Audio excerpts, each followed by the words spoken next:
యోధులు కూలిపోయారు, యుద్ధ సన్నద్ధులు కూలిపోయారు. వారి ప్లేస్ రీప్లేస్ చేసి అంత స్థాయి ఎవడికి లేదనే దుఃఖం ఉంది. కానీ ప్రభు అన్నాడు, యోధులకు ప్రతిగా అరణ్యములో పుట్టిన కుమారులను ఏర్పాటు చేసుకున్నాను.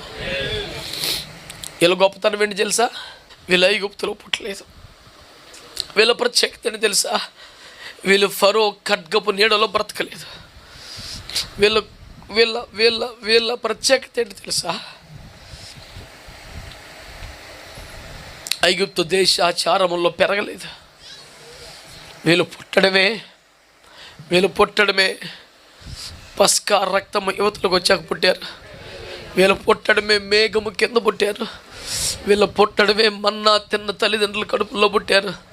వీళ్ళు పుట్టడమే బండలో జలములు త్రాగుతున్న వారి కడుపులోకి పుట్టారు. వీళ్ళ అనుభవాలన్నీ మహిమకరమైనవే. వీళ్ళ అనుభవాలన్నీ పరలోక సంబంధమైనవే. చిన్నప్పటి నుంచి చర్చిలో పుట్టి పెరిగిన వారులారా, సండే స్కూల్లో పెరిగిన వారులారా, ఉపదేశ క్రమంలో ఎరిగిన వారులారా, మీరు కూడా విశ్వాసంలో బలహీన పడితే ఎలాగా? మీరు కూడా లోక స్నేహంలో పడిపోతే ఎలాగా? మీరు కూడా సినిమాలకి సిగరెట్లకి అలవాటు అయిపోతే ఎంత ఘోరం. మీరు కూడా తల్లిదండ్రులకి అవిధేయులుగా మారిపోతే ఎంత ఘోరం అది. మీరు అరణ్యంలో యాత్రానుభవాలలో బండలో నీళ్లు తాగిన వారుగా, మన్నా తిన్నవారుగా, మేఘము కింద నడిచిన వారుగా, దూత వెనక నడిచిన వారుగా, మీరు ఐగుప్తీయుల కంటే ప్రత్యేకమైన వారుగా ఉండాలి కదా.